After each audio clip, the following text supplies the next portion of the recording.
this module, we will see how to operate the engines during the various phases of a flight and familiarize you with their functions and indications.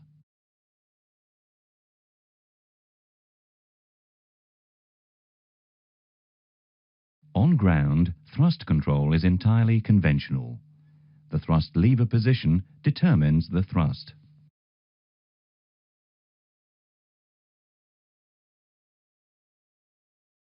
The thrust levers can be moved manually over the entire quadrant.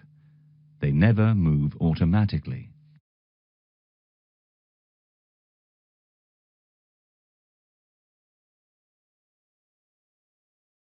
There are 6 detents on the quadrant. Idle, climb for maximum climb thrust, flex MCT, one detent serving 2 functions. Flex is used for reduced thrust at takeoff. MCT for maximum continuous thrust is used for single engine operations. Toga for maximum takeoff or go-around thrust.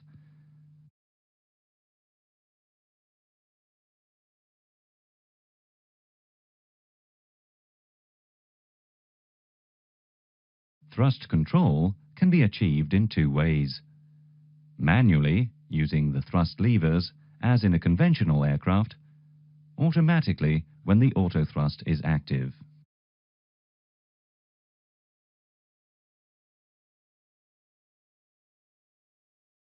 On ground, the thrust limit mode is flex or toga. The selected mode is displayed in the upper right-hand corner of the engine warning display. Toga represents the maximum thrust available from the engine for the actual outside air temperature, OAT, of the day. The N1 rating limit displayed alongside the selected mode indicates the related N1 value.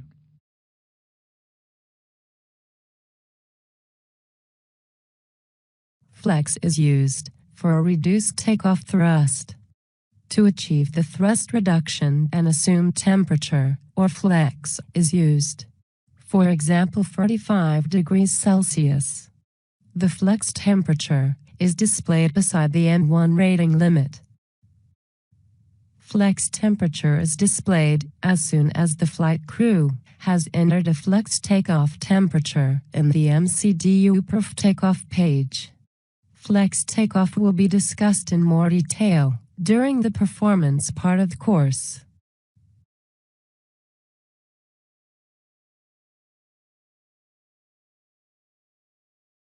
Today, we will carry out a reduced thrust flex takeoff, as this is what you will do normally. The pilot flying progressively adjusts engine thrust in 2 steps. The first step is to move the levers from idle to approximately 50% N1. Click on the thrust levers to apply the thrust.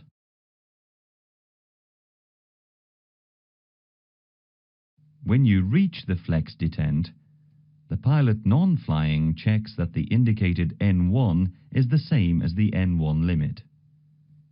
The FADEC will maintain takeoff thrust and monitor for overspeed and temperature during takeoff. Note, toga thrust is always available by moving the thrust levers to the toga detent.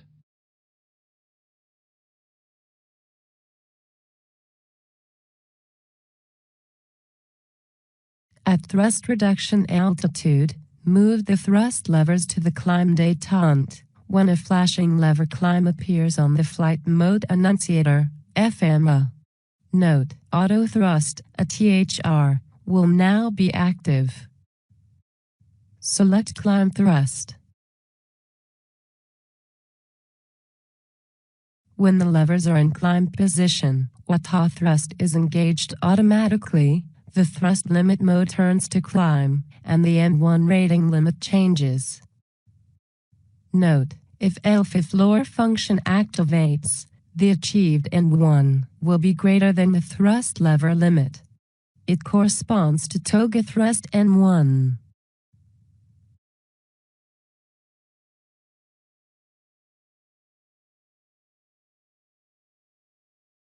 At 1,500 feet above ground level, and when not in takeoff power and with flaps retracted.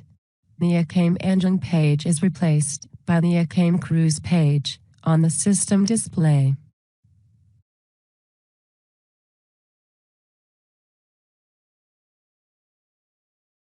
Watch the N1 indicators. When the N1 value changes, 4 N1 command arcs are displayed in green, joining the current N1 needle to the N1 command needle. In addition, a green triangle next to the N1 command value shows the N1 direction. It disappears when the N1 command value is reached. Note, it is only displayed with the auto thrust engaged. Let's see it closer one more time.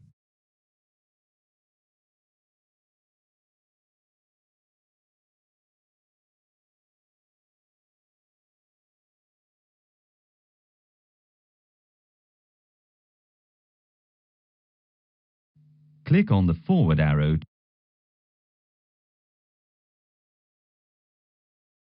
The cruise page displays the fuel used for each engine, the oil quantity for each engine, and the vibration rate for N1 and N2. During cruise, descent and approach phases, auto thrust is normally active, and the thrust levers remain in the climb detent.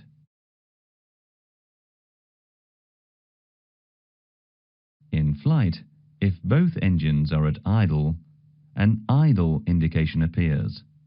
It flashes for 10 seconds and then remains at steady green. Note, there is a slight difference between flight and ground idle.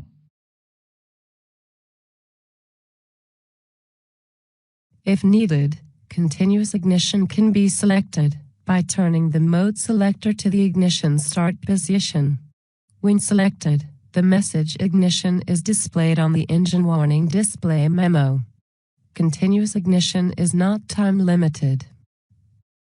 Note, continuous ignition may be selected automatically, for example, and de-ice selected. No switching action is required. During landing, the pilot moves the thrust levers to idle.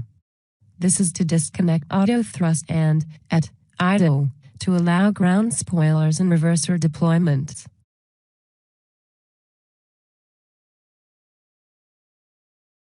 After touchdown, reverse is selected immediately to help the deceleration of the aircraft.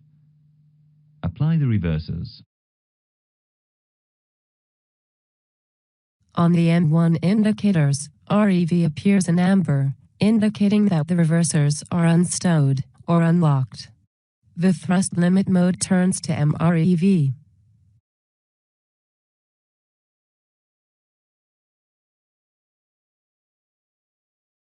When the reversers are fully deployed, the REV indications change to green.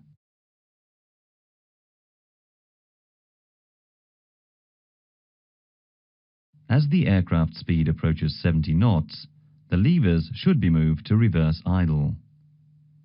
Return the levers to reverse idle.